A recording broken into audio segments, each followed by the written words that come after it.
Hello dear students. This is Mrs. Pavitra Ashok. Welcome back to English class. Today's session was welcomed by colorful birds. I know you all are delighted to see the lovely birds.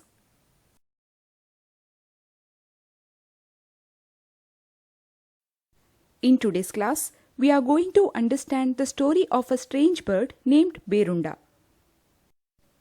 The name of the supplementary reading is Suvarna Siddhi and Chakradhara, written by Vishnu Sharma.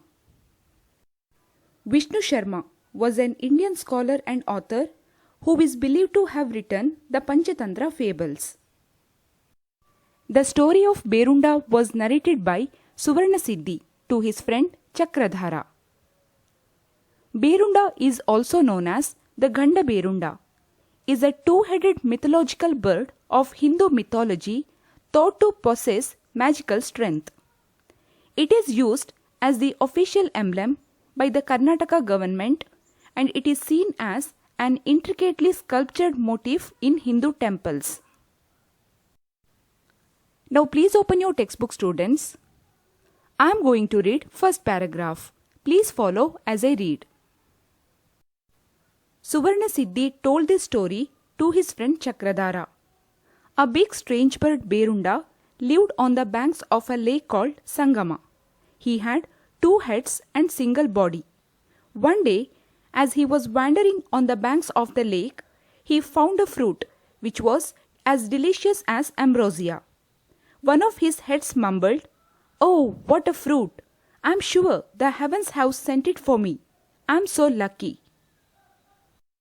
Please locate meanings of new words. Strange, out of the ordinary.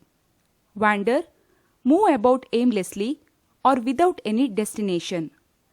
Ambrosia, food of the gods. Mumbled, talk in an unclear manner, usually in a low voice. Delicious, very tasty. Moving on to the explanation.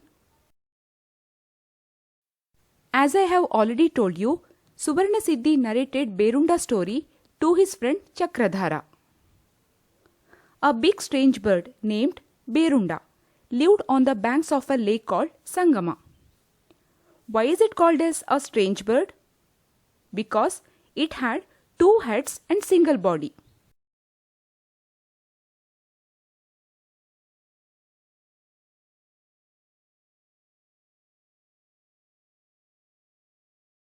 One day, as he was wandering on the banks of the lake, he found a delicious fruit, a very tasty fruit. Seeing the fruit, first head mumbled, "Oh, what a fruit!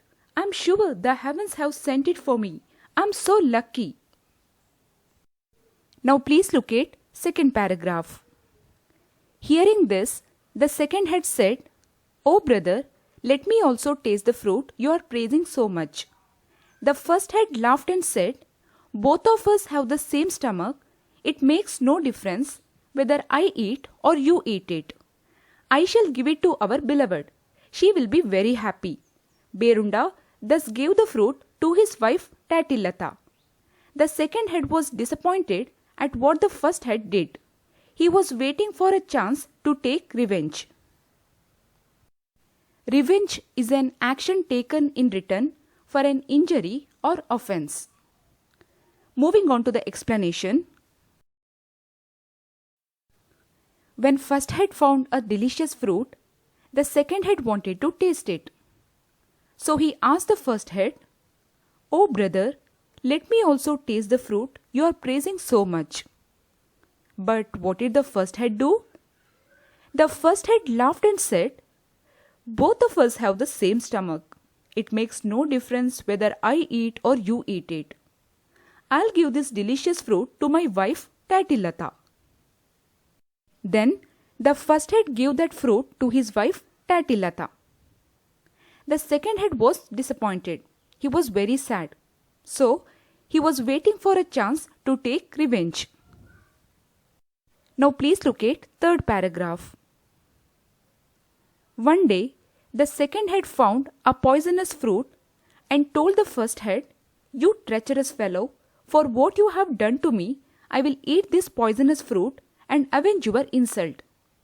The first head said, "You fool, if you eat that, both of us will die." Ignoring the first head's warning, the second head ate the poisonous fruit and both of them died. Here, treacherous means disloyal.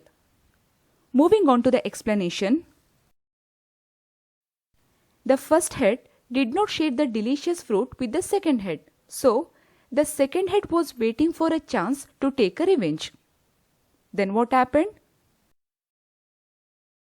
One day, the second head found a poisonous fruit, and he told the first head,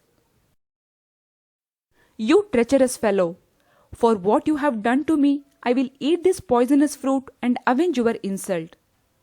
Then the first head said, "You fool, if you eat that, both of us will die." Then what did the second head do? Did he listen to the first head? Ignoring the first head's warning, the second head ate the poisonous fruit and finally both of them died. It's a sad ending. Berunda bird died because of its foolishness. Dear students, I hope you all have understood the story of Berunda bird. Let me ask you a few questions to know how much you have understood. Your first question is, who narrated Berunda's story to whom?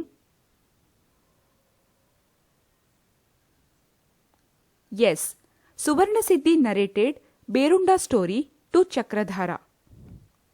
Your second question is, where did the big strange bird live?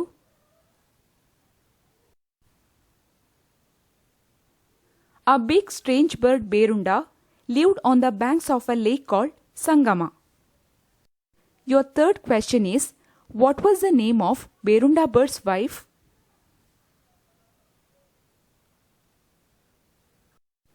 Yes, Berunda bird's wife's name was Tatilata. Your next question is, what is the meaning of the word mumbled? Yes, mumbled means talk in an unclear manner, usually in a low voice. I hope everyone answered correctly.